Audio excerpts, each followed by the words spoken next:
بل یو حدیث کې راځي چې کوم یو انسان خپل کور کې آیت الکرسی دی تلاوت وکي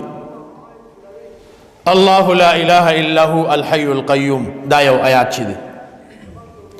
د دې تلاوت یو سړی خپل کور کې کی د شپې دی اولستو دا کور د شیطانانو نه محفوظ شو دا کور د غلاګورو ډاکوانو نه چې دی اغه شو دا کور محفوظ شو دا د کوم ګران دی یو آیات دی یو من په چدیم نه لګي چې دا خبره مونږ ته یاد دي چې مونږه کور ته وردن نکیګو بسم الله وایو الله یادو بل یو حدیث کې راځي وي چې کله دا انسان کور ته ځي وي د سره شیطان رواني چې کله دې کور ته وردن نکیږي بسم الله وایي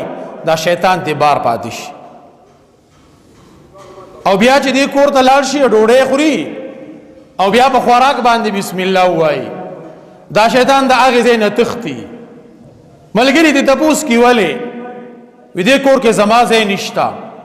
دې کور کې زما خوراک چې دې هغه نشتا دې د هغه ځای نه تختی نه لکه دې کور ته موږ اسې دن نکی ګونه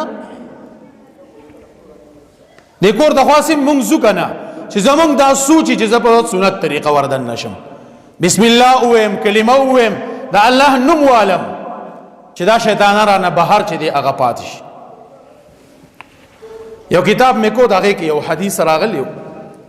یو دو شیطانانو یو سم پهلوان ته نرخ شو یو ډیر زیات ټپو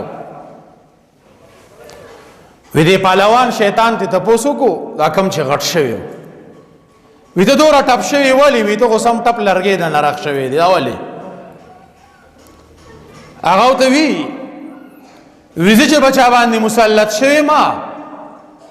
نو هغه د ذکر نخله نه خالی کیږي ار ټیم هغه کو بس کی جمد الله نو مخلی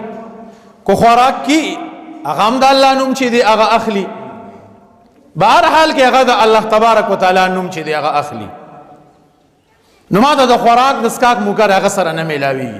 د دې وجه زما وجود کمزوري شوی دی چې کله انسان خوراک باندې کلمه و نه وی کنه دا شیطان وسره خوراک کیخه دی وسره درس خوري هغه کې برکت بیانې دې مړی ګم نه دی چې ما ډیر او خلاص سره شیطان لګیای دا پهلوانو ته بیا وی تا خو زمانه ته پوسونو کو چې زه ولې غټ شوی ما وی ته وایا کنه وی زه خو د څه کس سره ملګری شوی ما چې هغه په هیڅ کلمه نه وی کو خوراک کیم کلمه نه وی کسکا کیم کلمه نه وی ما ته به دا ممانعت نشته ریخه پروانه خوراک راته میلاویږي د دې وجه نه می باډي کړي د مضبوطی ما دی وجه رونو چې مونږه خوراک کو سسیز خورو اسیم د خېټې ته اچونه نو کلمه به ولې نه وایو او به اسیم مونږ سکو نو کلمه به چې دی هغه ولې نه وایو د دې وجه نه